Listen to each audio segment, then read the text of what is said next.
Día de hoy vamos a, ya digamos que finalizando nuestras clases de diplomado, nos queda solo pendiente nuestra clase virtual de metrología, ¿cierto? Entonces, la idea es que ya hoy, el día de hoy, veamos pues algunas generalidades de la fase posanalítica o los procesos posanalíticos que hoy en día manejamos en nuestro laboratorio clínico o que, mejor dicho, siempre hemos venido manejando. La idea es como que miremos qué cosas nuevas o qué cosas específicas de este módulo son necesarias tener en cuenta en nuestro modelo de calidad analítica. ¿Listo? Entonces, por favor, me confirman si todos me están escuchando bien.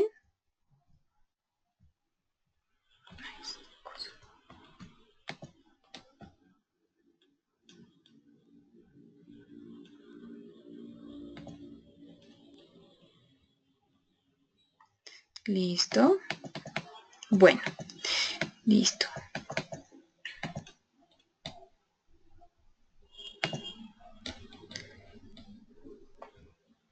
Un segundo, yo acomodo por acá una cosa.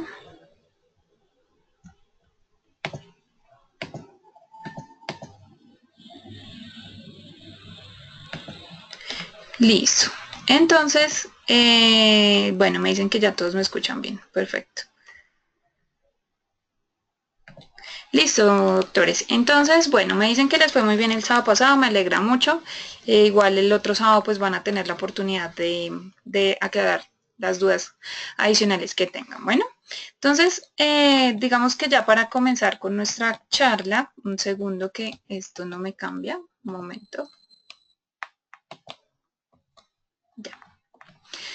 Recordemos que nuestros procesos como tal en el laboratorio clínico, ¿cierto? Digamos que ya ustedes dentro de todo el marco de representación de su modelo de procesos en su calidad analítica en el laboratorio han visto ya desde que iniciaron prácticamente el diplomado, han visto toda la parte desde la planificación, ¿cierto? O sea, cómo nos aplica el ciclo PHBA en este modelo de calidad, desde el planear, el hacer, el verificar y el ajustar, ¿sí? Recordemos que dentro de nuestros procesos de laboratorio también hay un planear, un hacer, un verificar y un ajustar, ¿cierto? Digamos que este es un ejemplo de un mapa de procesos en el cual tenemos en nuestro planear, pues la parte de los procesos gerenciales, como ejemplo, planeación estratégica y direccionamiento, seguimiento y mejora, si es estratégico gestión de la información, pero lo que más nos interesa a nosotros, pues es en donde nosotros actualmente nos desempeñamos, que es en los procesos preanalítico, analítico y posanalítico, que son nuestras fases de la prestación del servicio, ¿cierto? Entonces, ya vimos o ya ustedes vieron de pronto dentro del diplomado toda la parte de la fase preanalítica, ¿cierto? Entonces, antes de realizar nuestro control de calidad interno, cómo debemos planearlo, qué tipo de niveles vamos a manejar, qué tipo de matrices, bueno, toda la parte todo lo que tiene que ver con el control de calidad. Ahí tenemos en el proceso preanalítico pues lo más importante que es nuestra toma de muestra, ¿cierto? Ya para posteriormente pasar a lo que es el proceso analítico que es propiamente donde va a estar enmarcado nuestro control de calidad. Es decir, donde vamos a hacer toda la parte del procesamiento, el análisis, ¿sí? De nuestro control de calidad como tal en el que vamos a revisar qué tanto, o sea, digamos que qué tan buen desempeño o qué de pronto errores tuvimos en ese control de calidad. Y pasamos, y claramente pues acá viene todo lo que es nuestro procesamiento de las muestras de nuestros pacientes. Para pasar a lo que es nuestro proceso de la fase posanalítica, que es digamos en lo que nos vamos a centrar un poquito hoy.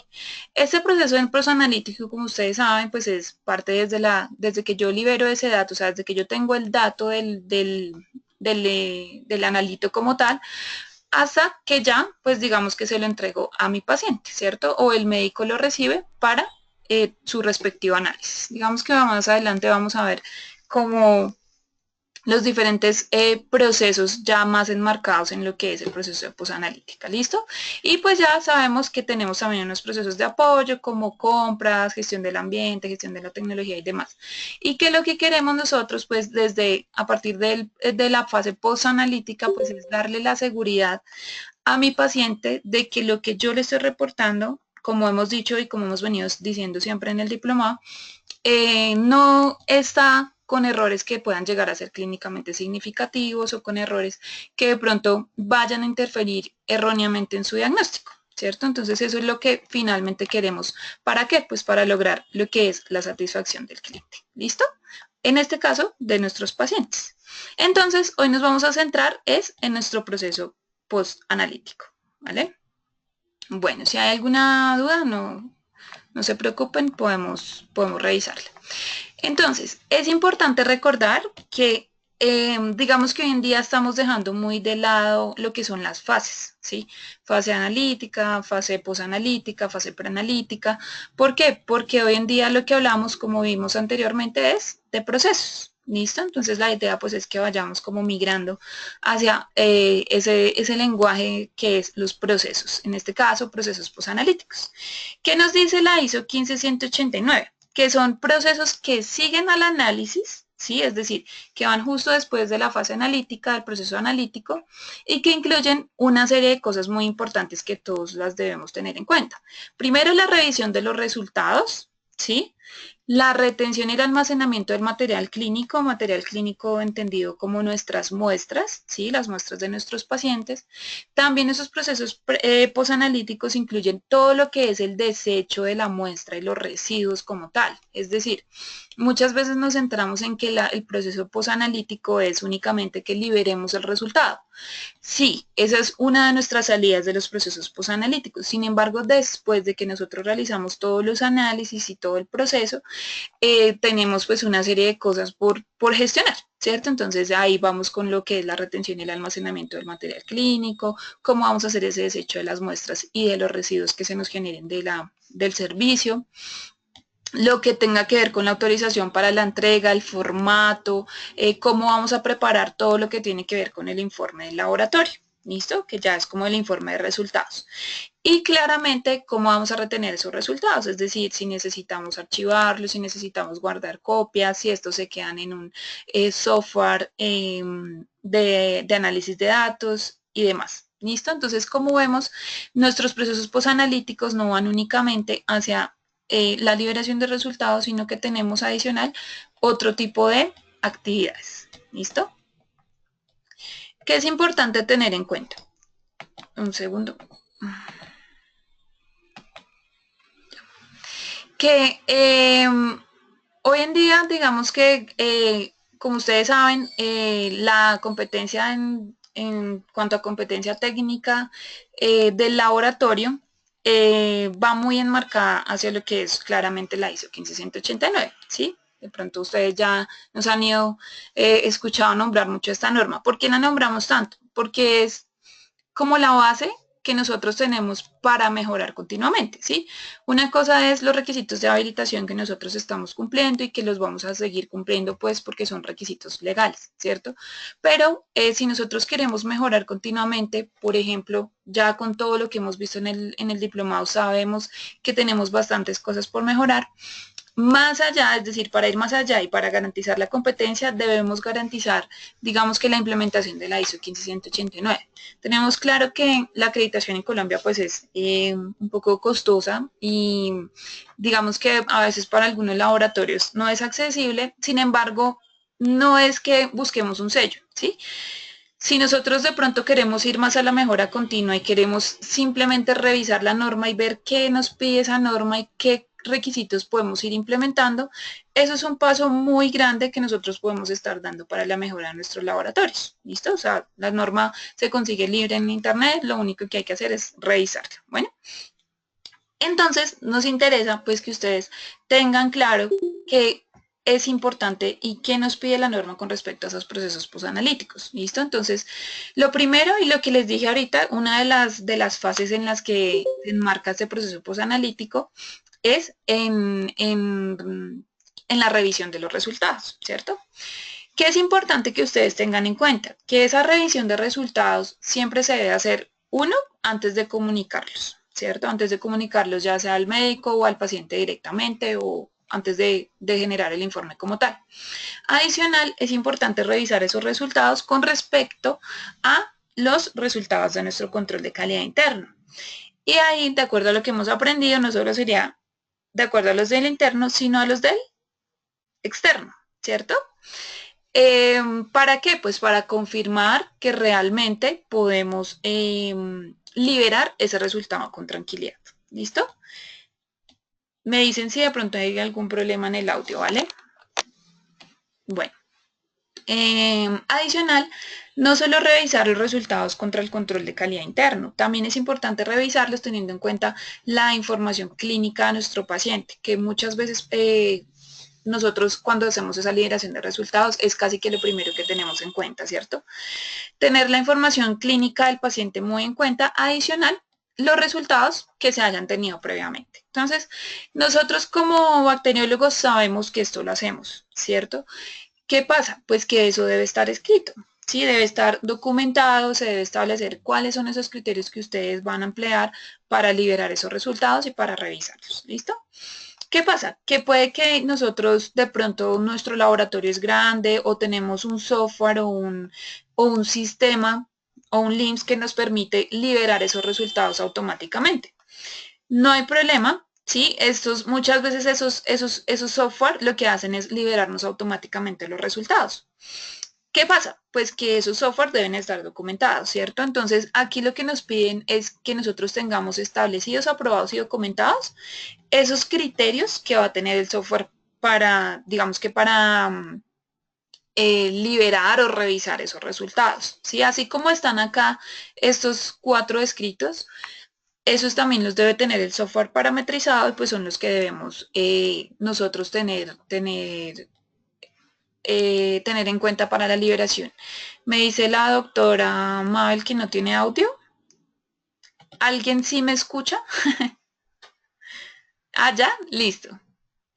Yo lo perdí un rato y me tocó desconectarlo y volverlo a conectar para poderte volver a escuchar. Ah, ok, Doc, ¿dónde te perdiste más o menos y hacemos un repasito breve? ¿En esta diapositiva? No, esta la escuché, la que estaba antes no. Ah, bueno, Doc, no hay problema. Esta sí. Listo. Entonces, bueno, listo, bien, me escuchan todos, listo. Listo, sí, entonces es claro los requisitos de revisión que debemos tener en cuenta según la norma.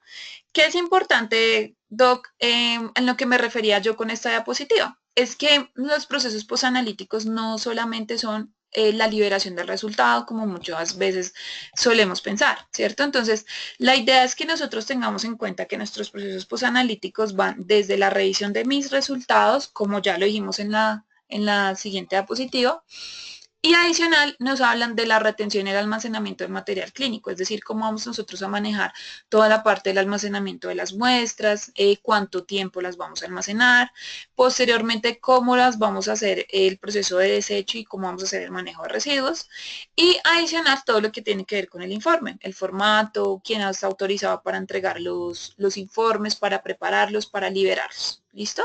A eso es a lo que nos referimos, así como la retención de los resultados, es decir, el tiempo de almacenamiento de los mismos. Bueno, entonces eso es lo que nos dice la ISO 15189 en cuanto a los procesos posanalíticos.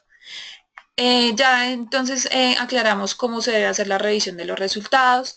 Con respecto al almacenamiento, retención y desecho de las muestras clínicas, es muy importante que nosotros tengamos en cuenta que así como decimos en calidad, lo que no está escrito no existe. Y si yo lo hago y no está escrito, tampoco está bien, ¿cierto? Entonces la idea es que todo lo que nosotros realicemos en el laboratorio se encuentre documentado. En este caso, con respecto al almacenamiento, retención y desecho de las muestras clínicas, lo que nos sugiere la ISO 15189 es que identifiquemos o que documentemos, perdón, un procedimiento en el cual tengamos claro cómo vamos a hacer todo ese manejo post-analítico de las muestras, ¿sí?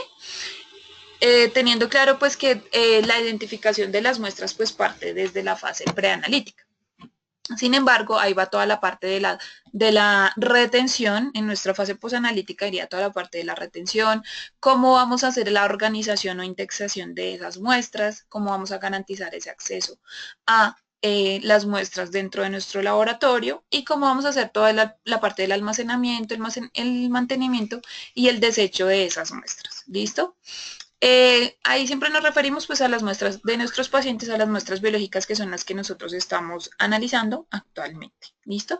Que es importante que ustedes tengan en cuenta que cuando establezcan este tipo de, o si ya los tienen, que yo creería que hay muchos de ustedes que ya tienen esto documentado, que se defina el tiempo de retención de las muestras, ¿sí? Como sabemos nosotros, pues, los tiempos de retención de las muestras pueden variar dependiendo, pues, el tipo de análisis que tenga la muestra, incluso su mismo resultado, ¿sí? Muchas veces tenemos que guardar muestras, por ejemplo, para pruebas infecciosas positivas, para poder enviar a las secretarías departamentales o a los distintos entes regulatorios. Esos tiempos hay que definirlos, ¿sí? Y que cuando ya nos llegue, digamos, el momento de realizar el desecho de la muestra, pues ese desecho sea de conformidad con lo que nosotros tengamos establecidos y con los procedimientos seguros, o sea, con los procedimientos de bioseguridad correctamente implementados. ¿Listo? Como sabemos, pues estos desechos en su mayoría se realizan por parte pues, de nuestros proveedores de residuos, de gestión de residuos. Ahí viene algo que de pronto pues no viene al tema, pero pues sí es la correcta evaluación del proveedor que nosotros tenemos que realizar, ¿sí? Para que garanticemos que ese proveedor de residuos o de gestión de residuos es apto para realizar o para prestar ese servicio y no nos va a generar de pronto ningún problema, ya sea de tipo legal o un problema posterior a que nosotros le entreguemos todo este tipo de desechos. ¿Listo? Que es importante que nosotros tengamos en cuenta también, que en cuanto al reporte de resultados, es decir, el informe que nosotros le vamos a dar a nuestro paciente o a nuestro usuario, debe ser reportado en una forma clara, exacta y sin ambigüedad. Eso es lo que nos dice la norma. Cuando nos referimos a una forma clara, es que tratemos en lo posible de que esos informes que nosotros le emitimos a los pacientes no sean complicados de entender, ¿sí? Que sean exactos, es decir, con el resultado o la prueba que yo le estaba realizando a ese paciente y que él me solicitó, o que el médico, o que la prueba que le fue ordenada, mejor dicho. Y sin ambigüedad quiere decir que esos resultados que nosotros le emitimos a el paciente no den lugar a dudas, ¿sí? No sean ambiguos o no me generen interpretaciones inadecuadas. Esto lo hacemos o lo logramos con un reporte que sea bastante sencillo.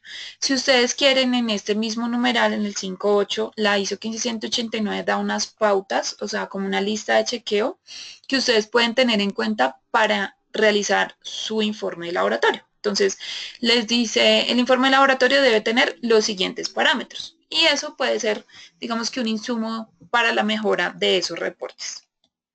¿Listo? Es importante, como les decía ahorita, pues documentar, ¿no? Entonces, ¿cómo vamos a hacer todo el proceso de transcripción de resultados si aplica, ¿sí? Si nosotros ya tenemos un sistema que nos interconecta y nos toma de una vez el resultado del equipo, mucho mejor, pues porque claramente minimizamos un riesgo y es el riesgo de la transcripción. Sin embargo, hay bastantes laboratorios hoy en día que todavía no cuentan con estos sistemas, entonces pues en ese caso nos toca transcribir los resultados. Cuando nos toque transcribir los resultados es necesario pues tener un procedimiento establecido para minimizar, o sea, digamos que para estandarizar la actividad y minimizar ese tipo de errores. ¿Listo?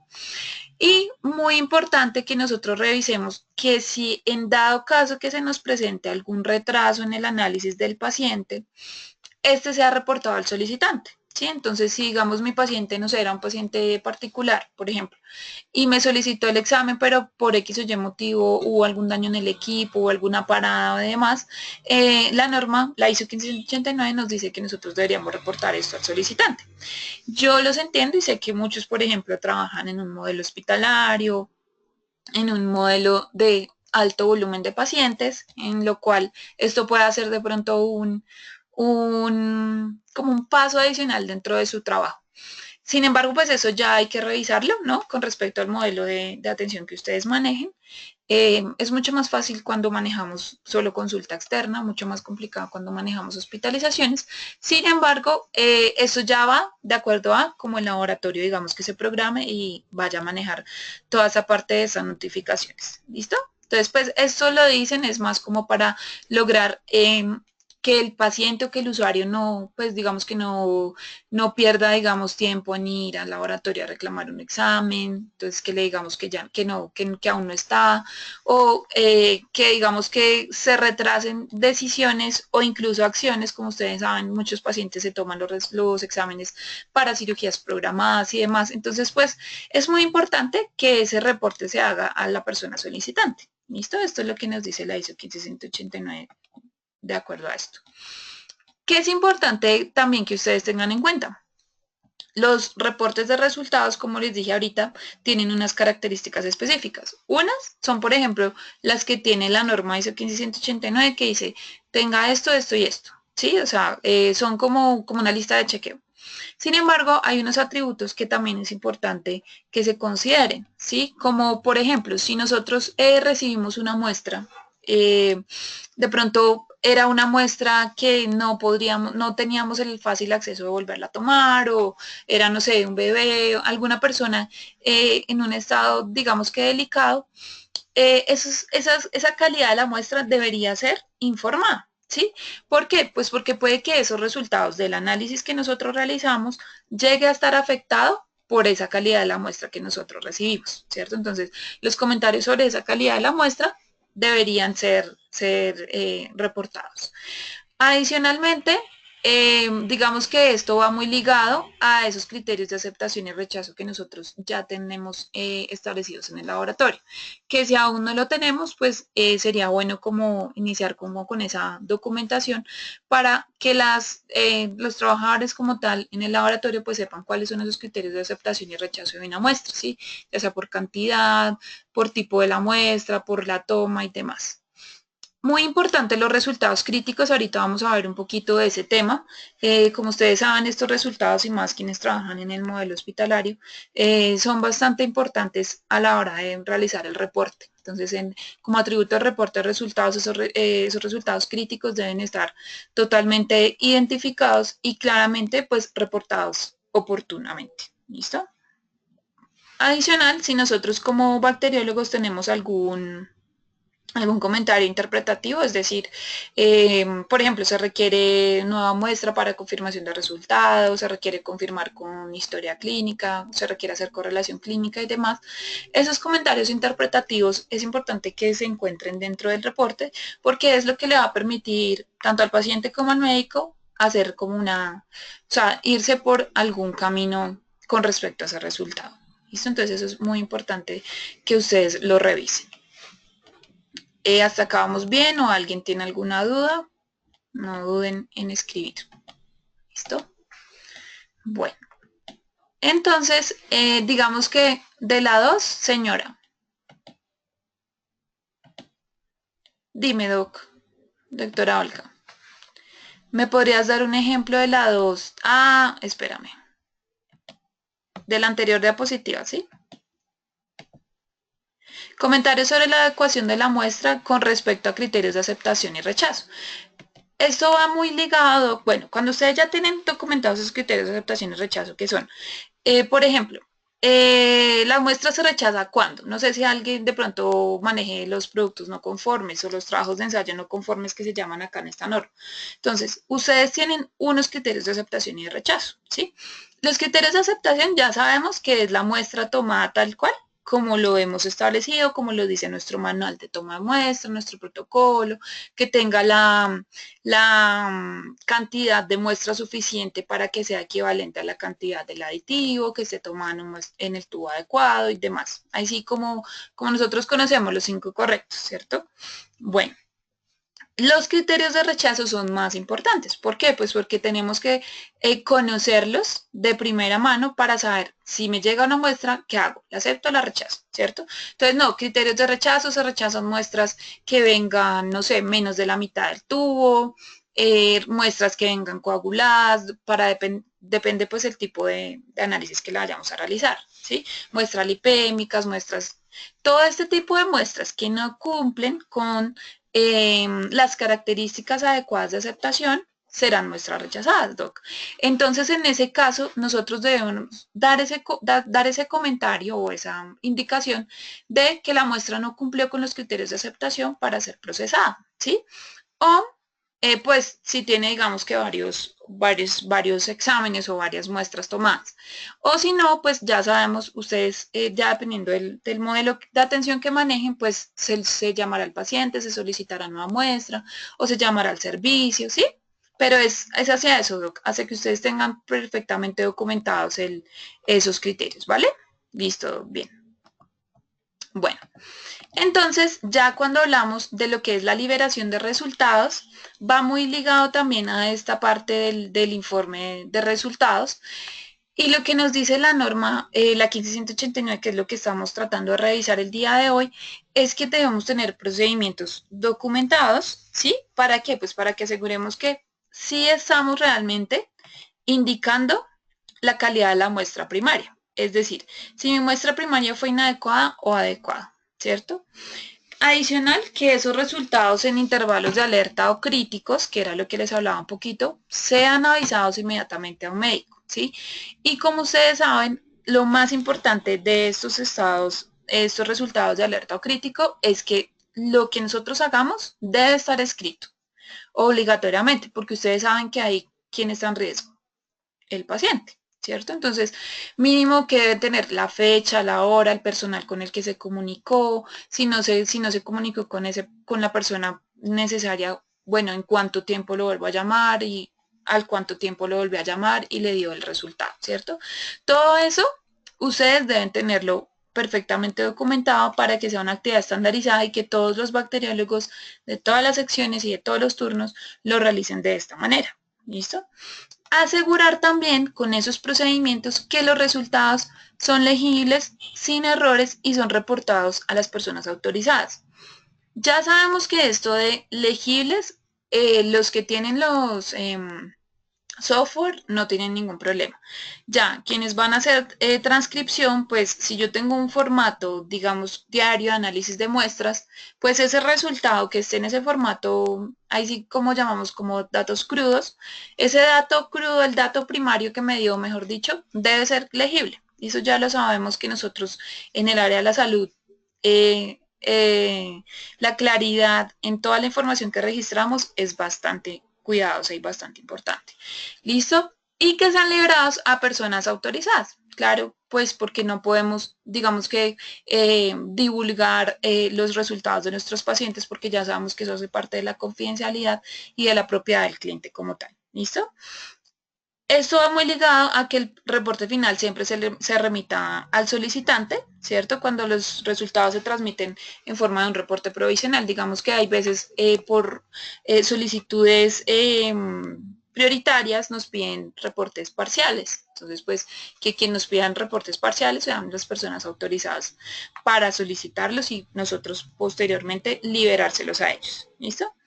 Y muy importante, pues, como hoy en día ustedes saben que la mayoría de resultados son transmitidos por medio electrónico, entonces asegurar que tengamos esos procedimientos documentados que nos permitan que esos correos electrónicos o que esas liberación de resultados nos lleguen solo a las personas que están autorizadas y que si por X o Y motivo damos resultados de forma verbal, siempre estén acompañados por ese reporte escrito, ¿sí? O sea, no que sea un dato que yo mire en el computador y lo divulgué, sino que sea acompañado por ese reporte escrito, ¿listo? Y de registrar el total de esas divulgaciones, es muy importante.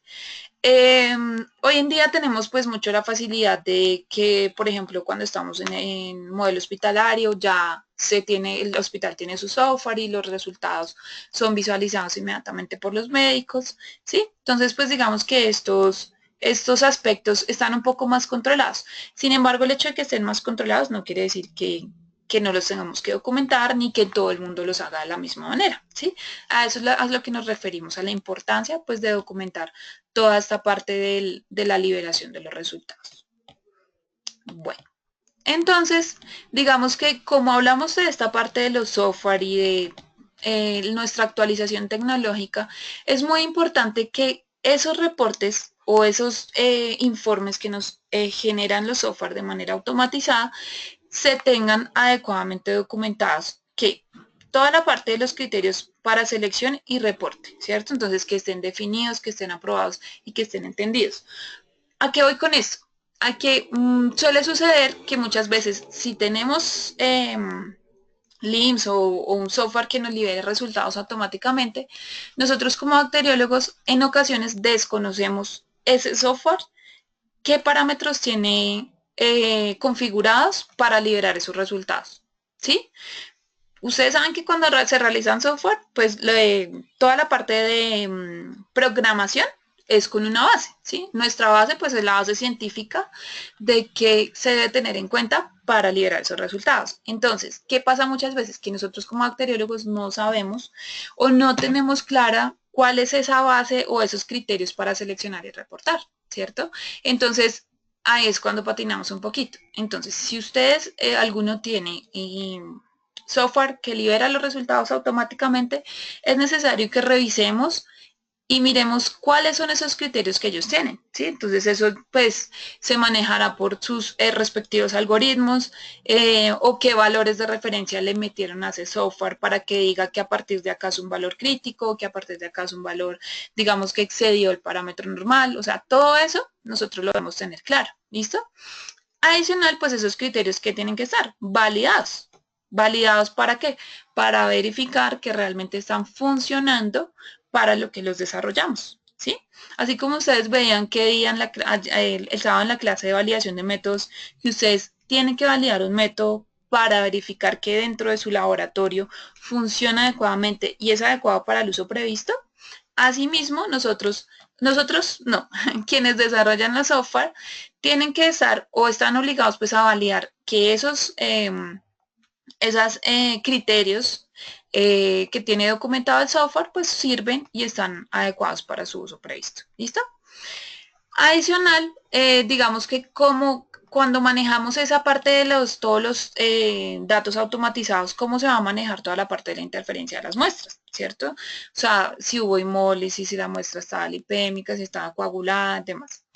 El proceso para incorporar mensajes de alarmas de los equipos es muy importante. ¿Cómo se va a documentar esta parte de que si un equipo por X o Y motivo me presentó una alarma, ese resultado me lo va a coger el software o ya es a cargo mío de que yo revise esa parte de como tal la toma del dato en caso de que se me presente algún error?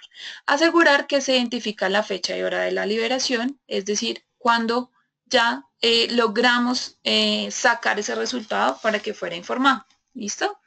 Y muy importante que los software permitan suspender la selección y reporte. ¿Esto a qué se refiere? A esto mismo, al análisis que nosotros como bacteriólogos tenemos que realizar. Entonces, si yo vi que de pronto ya salió la muestra y la muestra, no sé, me di cuenta que no estaba adecuada para su análisis, pero el software ya me cogió el dato, yo puedo estar en la habilidad o en la capacidad de decir, no, este dato se queda, vuelvo a hacer el proceso, ¿cierto? ¿Por qué? Pues porque si no, todo sería una máquina y pues no habría intervención de nosotros para hacer la parte del análisis, que es lo que más necesitamos en este proceso. ¿Listo? Entonces es muy importante tener en cuenta eso. Adicional, digamos que con respecto a la modificación de informes, puede que a nosotros de pronto no nos suceda mucho, ¿cierto? Los informes de resultados que nos toque modificar, pero en caso de que ustedes tuvieran que modificar un informe, la idea es pues que no se, digamos que no se sobrescriba ni se genere un resultado borrado, por decirlo así, sino que este pues se modifique, no hay problema, o sea, no somos, digamos que susceptibles a que todo pues nos va a salir perfecto, sino que podemos llegar a tener errores. En este caso, esos informes pues deben estar claramente identificados como un informe modificado, ¿listo? Adicionalmente, pues el usuario debe estar informado de la modificación, ¿sí? Pues porque el hecho de que simplemente esté nombrado como modificado ya hace parte de esa notificación al usuario. Que los resultados nos muestren esa fecha, la hora de modificación y quién lo modificó, ¿sí? ¿Por qué? O sea, ¿cuál fue la causa de que se modificara? Y las anotaciones en original deben permanecer en el registro. Entonces, ¿qué es lo que hablábamos ahorita? Es como cuando ustedes registran un control de calidad y ese control de calidad les dio un rechazo.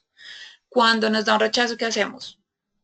Reprocesamos, pero ese reproceso no me va a reemplazar el dato que ya me salió mal, sino que es un dato adicional. ¿cierto? Así mismo debe ser acá, no debemos borrar nada, ni digamos que sobreescribir. ¿Por qué? Pues por trazabilidad. Sí, es más, es por la preservación de la información que nosotros debemos tener en nuestros informes, ¿vale? Bueno. Entonces, digamos que quería hacer un poco de énfasis en la parte de posanalítica. Una cosa es ya lo que vimos como en el reporte, ¿cierto? Como tal, qué características debemos tener en cuenta a la hora de reportar, pero adicionalmente debemos tener en cuenta que los intervalos de referencia biológicos o valores de referencia poblacional, como algunas veces los hemos conocido, son muy importantes en la fase posanalítica. ¿Por qué? Porque a partir de ahí es que yo voy a, o sea, ustedes van a decirle al paciente o al usuario o al médico, ese resultado está dentro de los parámetros normales o está por debajo o por encima de ellos. ¿Es claro? Entonces, esos intervalos biológicos de referencia, nosotros tenemos que establecerlos en el laboratorio. ¿Ustedes actualmente de dónde toman sus intervalos biológicos de referencia?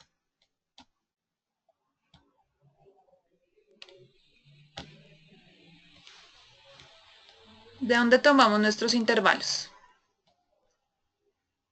Doctores, doctoras, del inserto, del inserto. Creo que mayoría va a ganar. Inserto.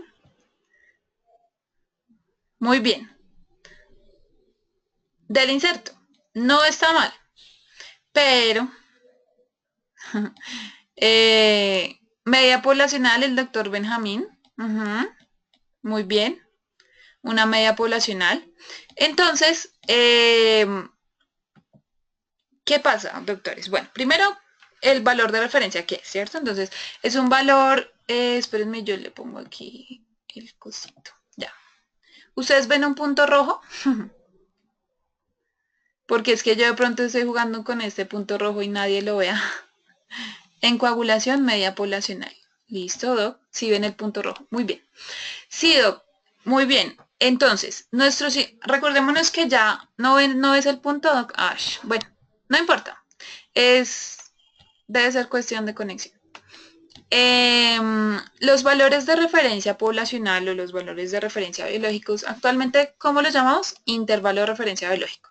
Sí, o sea, ya casi que no lo estamos llamando valor de referencia poblacional, sino intervalo de referencia biológico. Estos intervalos son esos valores medidos de un analito en particular. Cada analito tiene su propio intervalo de referencia. Y se obtiene, digamos que, haciendo toda esta cadena de la trazabilidad. ¿Sí? Individuos de referencia, de ahí me generan una población de referencia, de ahí yo voy a generar una muestra de referencia para sacar los valores de referencia, cómo se distribuyen esos valores de referencia, de ahí saco los límites y los intervalos, ¿sí? Eso es más como a modo informativo de que vamos, cómo está esa cadena. Entonces, decimos que es obtenido con fines comparativos para que establezcamos que ese límite o ese intervalo cumple con unos requisitos preestablecidos. Es decir, ustedes cuando van digamos que a sacar esos intervalos de referencia, lo que hay que hacer es que esa población, o sea, cuando yo ya llego acá, esa población sea lo más específica posible a mi población. Por eso, por ejemplo, un doctor me escribía, lo sacamos de media poblacional. Otros, la mayoría me escribieron de inserto. Sí, inserto es el número 1. Más no es el más adecuado. ¿Por qué? Porque ustedes saben que dónde hacen los reactivos, los controles. En las casas comerciales, ¿cierto? O sea, los importamos, la mayoría son importados. ¿Ellos de dónde sacan esos valores de referencia? Pues de su manufactura, es decir, cuando ellos lo realizaron, sacaron, y obviamente pues basados en estudios clínicos y demás, tienen digamos que esos valores o intervalos de referencia pues son globales, ¿cierto? Sin embargo, ¿qué sería lo ideal? Que nosotros como laboratorio estimáramos estos intervalos de referencia con respecto a nuestra población. ¿Listo? Entonces, lo ideal es eso. ¿Sí? Yo sé que de pronto es complicado, pues por distintas situaciones, pero sería lo ideal. Y muchas veces nos podemos dar cuenta que esos intervalos de referencia son muy parecidos a los del inserto, pero cada quien tiene sus poblaciones específicas, ¿sí? Colombia tiene una población, incluso acá hay regiones, cada región tiene su propia población, ¿sí?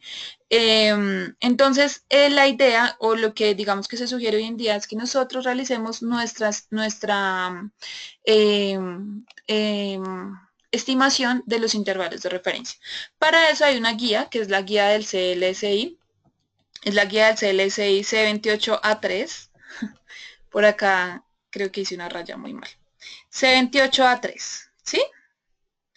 Esa guía nos indica cómo definir y determinar los intervalos de referencia en el laboratorio clínico. Entonces, es una guía, digamos que se puede decir que es sencilla, porque lo que les dice es cómo seleccionar a su población. Entonces, ustedes cuando de pronto vayan a revisar este tema, sabrán que los intervalos de referencia biológicos se realizan pues con nuestros propios pacientes, simplemente aplicando una serie de encuestas. Entonces, les tenemos que aplicar una encuesta como para descartarlo, ¿cierto? Ir como depurando esa población, ahí sí, como la vemos acá, para lograr pues unos individuos de referencia y posteriormente sacar nuestros intervalos de referencia biológicos basados en análisis estadísticos. ¿Listo? Entonces los invito pues de pronto a que consulten la norma, es la guía, perdón, CL6 C28A3. ¿Vale? Bueno, entonces, digamos que por intervalos de referencia es eso. Entonces, en teoría, lo que les decía ahorita, en teoría, cada laboratorio debe producir sus propios valores de referencia con los individuos de la población que atendemos, ¿sí? ¿Por qué? Pues porque cada médico o digamos que cada clínico debe interpretar los resultados de sus pacientes con respecto pues a esos intervalos de referencia que realmente le aplican a esos pacientes. No quiere decir que inserto esté mal, para nada. Incluso cuando hacemos estimación de intervalos de referencia, dan muy parecidos a los del inserto. Sin embargo, no quiere decir que sean exactamente iguales a los que manejamos, por ejemplo, acá en Colombia. ¿Vale? ¿Es claro? Bueno. Entonces, esa es la guía y lo que nos dice la guía es definir los criterios de selección para la población de referencia, ¿sí? Toda la parte de determinar cuántos sujetos vamos a necesitar, identificar valores aberrantes, ¿sí? Claramente, así como aprendimos a hacer filtro de Dixon, ese tipo de filtros aplican muchos análisis estadísticos. No quiere decir que sea con filtro de Dixon, pero sí se aplican filtros estadísticos también para sacar aberrantes acá y los cálculos necesarios para generar ese intervalo de referencia válido. ¿Sí? Entonces, pues digamos que esta guía es bastante útil para eso. Entonces, un segundo. Entonces, como tal en nuestro informe, que es lo que estamos viendo ahorita en el proceso posanalítico, pues deberíamos tener referenciados esos valores, ¿sí? Incluso los tenemos, ¿cierto? O sea, ustedes siempre referencian un valor. Entonces, esos valores que yo le doy a mis pacientes, pues los deberíamos comparar es con esos límites de referencia biológicos, que nosotros mismos como laboratorio somos los que le estamos suministrando al médico. En teoría, ¿qué nos dicen? Pues que deberíamos nosotros como laboratorio haber efectuado ese análisis de, de los valores de referencia. ¿Listo? Entonces, pues la idea es que en lo posible pues se incluyan estos valores de referencia estimados por nosotros. Entonces, ahí les dejo ahí la inquietud para quienes de pronto no han aplicado la guía, la podamos aplicar, ¿vale? No es difícil. Listo. Eso da intervalos de referencia biológico. Ahora, otra cosa que es importante que solamente recordemos un poquito en la fase posanalítica es la notificación de los resultados críticos, ¿sí? Recordando que valor crítico se refiere a aquellos resultados, tanto altos como bajos, que nos pueden o le pueden más bien representar una amenaza a la vida del paciente, ¿sí? A no ser que le demos o que desde la medicina se le dé un tratamiento adecuado. Entonces, ¿qué es importante con los resultados críticos? Ustedes que son quienes están a diario con este tipo de pacientes, es esa comunicación, ¿sí?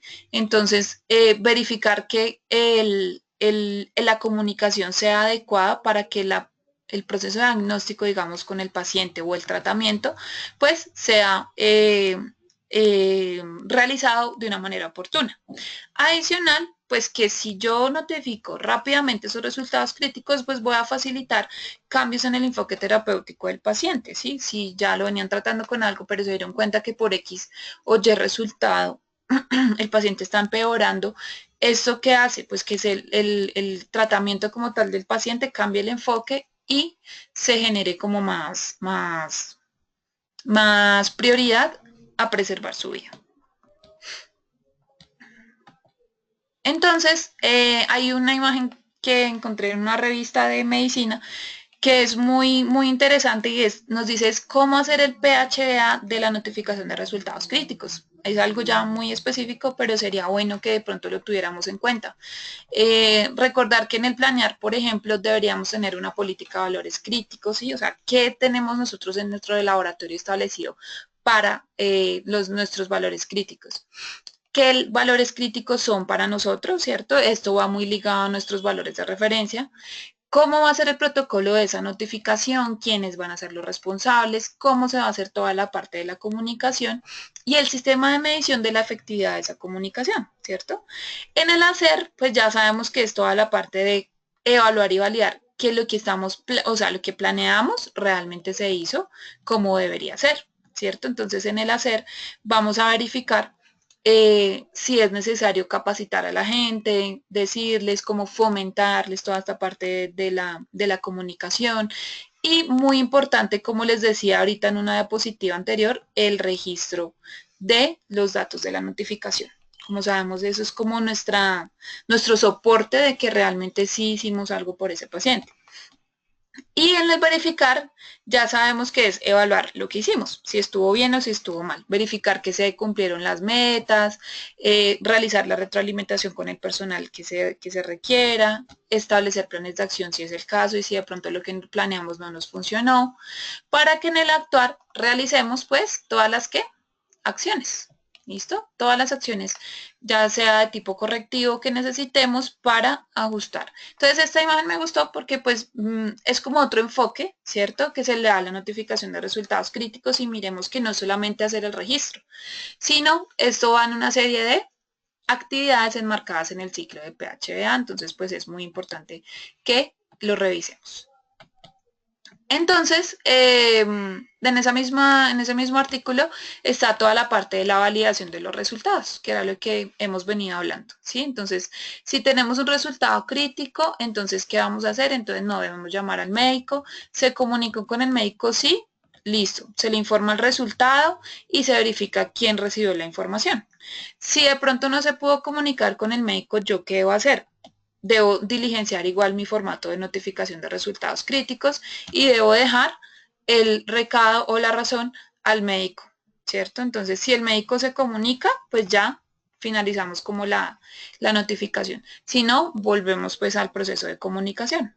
Acá hay algo importante que dice que, por ejemplo, si después de 3 llamadas a los 0, a los 10 o a los 20 minutos no hubo una respuesta positiva, nos debemos comunicar con el paciente o con algún familiar. Sí, pues no creería que con el paciente, porque pues si tenemos un resultado crítico, muy probablemente el paciente no esté en estas condiciones, pero sí con un familiar o paciente o el mismo paciente si es el caso. Entonces es como un flujograma de procesos que debemos, digamos que sería bueno que nosotros lo documentáramos. Si ya lo tenemos documentado, está muy bien. ¿Y por qué? Pues porque muchas veces perdemos como ese flujo, ¿cierto? Entonces eso pues nos puede llegar a generar errores que nos puedan pues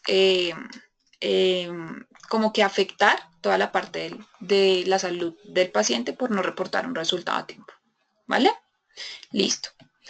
Entonces, esta es como la imagen de resumen de valores de referencia y valores críticos. Entonces ya sabemos que lo que está en la media es lo normal, ¿sí? Listo. Los B son los valores de decisión, es decir, en donde yo puedo tener un resultado un poco alto, un poco bajo, y ahí es donde el médico va a entrar a revisar el tratamiento. Ya los valores críticos son los que definitivamente se salen de los parámetros y de esos valores propiamente de referencia, pues en los que ya el médico tendrá que saber cómo debe actuar, y pues también pueden estar los valores absurdos, pero que estos ya casi que en teoría no son compatibles con la vida. ¿Listo? Bueno, ya para finalizar, doctores, recordar un poquito los indicadores de la fase posanalítica. Ustedes pueden implementar cuántos indicadores requieran, cuántos indicadores requiera su proceso, ¿sí? Unos de los más comunes, ¿cuáles son? Por ejemplo, los errores posanalíticos. ¿Cuántos errores posanalíticos tuvimos en el periodo sobre el total de pacientes atendidos? ¿A qué me refiero con errores posanalíticos? Como ustedes saben, errores hay muchos. Entonces, puede ser errores en la transcripción, errores en la entrega, ¿sí? O sea, como que de pronto todo lo que pudo hacer, que el resultado fuera devuelto, ¿cierto? No lo recibieran. Por ejemplo, inconsistencias clínico-patológicas, que se refiere pues a esos resultados que no fueron consistentes con respecto a la clínica del paciente. Entonces, número de consistencias clínicas en resultados reportados en el periodo sobre el número de pacientes atendidos, puede ser otro indicador. O por ejemplo, ¿cuántos exámenes fueron ejecutados contra los solicitados? De pronto, este es más un indicador como de administrativo, pues para verificar que no se estén realizando análisis de más. Resultados intercambiados, que son ya los que tienen que ver con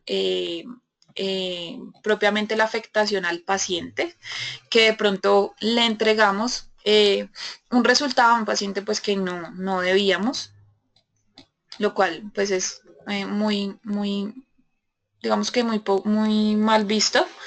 Y el que ya todos conocemos y nos gusta mucho, que es el de la oportunidad.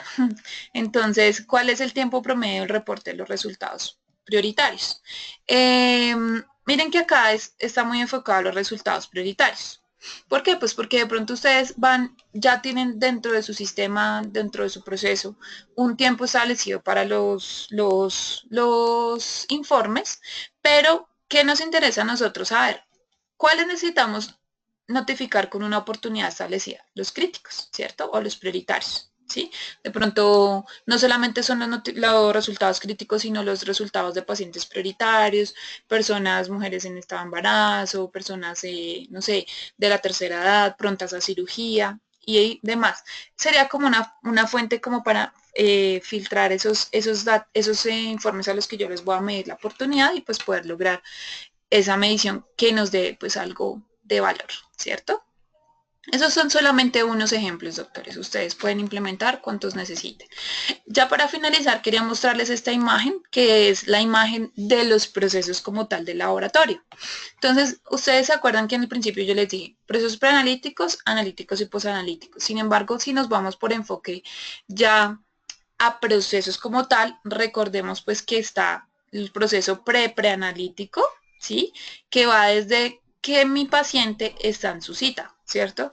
Las clínicas que maneja el paciente, en las cuales el médico va a seleccionar la prueba y va a realizar la orden para esos exámenes.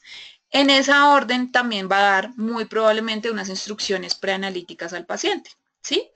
Esas instrucciones, ¿quién las va a complementar? Nosotros como laboratorio. Miremos que desde acá inicia el laboratorio, ¿cierto?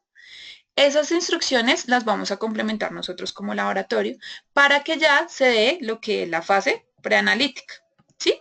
En esa fase preanalítica ustedes tienen ya lo que es pues cuando llega mi paciente, cuando le realizamos la toma de muestra, el transporte, cuando preparamos o alistamos las muestras para el proceso en las distintas áreas, y ahí llega nuestra fase preanalítica para darle paso a la fase analítica, que es como tal ejecutar el ensayo, ¿cierto? Acá recordemos que va nuestro control de calidad. Para pasar a lo que estamos viendo hoy, que es nuestra fase posanalítica, que como nos vimos, nos centramos en el informe de resultados, ¿sí? No terminamos ahí. Recordemos que nosotros somos responsables de que esa salida de esa fase posanalítica sea la entrada a la fase posanalítica, que está a cargo nuevamente de ¿quién? Del médico, ¿cierto? En el cual él va a dar una interpretación de los resultados. ¿De quién depende esa interpretación de resultados? De que el resultado que nosotros enviamos o liberamos, pues tenga todo el aseguramiento de estas fases y el aseguramiento de calidad analítico que ustedes ya vieron durante todo su recorrido en el diplomado. ¿Para qué? Pues para que del paciente derive lo que es la acción. Es decir, el médico probablemente dirá, tómese este medicamento o definitivamente requiere una intervención y demás. Eso ya es con el paciente propiamente dicho. ¿Listo, doctores? Entonces, pues eso era lo que quería, como que finalizáramos ese recorrido por estos procesos tan importantes en los que nosotros, miren, somos, ¿cuánto? Casi que el, ¿qué? 70% tenemos esa injerencia ahí en esas decisiones. Entonces, pues, esto era lo que quería que revisáramos el día de hoy. No sé si tengan alguna duda. Les agradezco pues a todos los doctores que estuvieron conectados el día de hoy, ya finalizando nuestro diplomado. Nos queda solo esta semanita y ya se gradúan. Entonces, espero pues que hayan tenido mucho provecho. Me cuentan, porfa, si tienen alguna pregunta. O al menos me cuentan para despedirse. ¿Por qué no? Vale, doctora Mabel, muchas gracias por tu asistencia. Vale, doc Benjamín, que estés muy bien. Doctora Dina, muchas gracias. Doctor Julian, que estés bien. Nos veremos en otra ocasión. Espero que el sábado pues les vaya muy bien y que disfruten esa última clase. Bueno, muchísimas gracias por su atención. Una tareita pequeña les queda en la Moodle. Es unas pequeñas preguntitas de la charla de hoy, pero están fáciles, tranquilos. ¿Listo? Entonces, muchas gracias y que estén muy bien. Bueno, nos alegra que aprovechen estos espacios y nos vemos en otra ocasión. Muchísimas gracias, doctores. Hasta luego.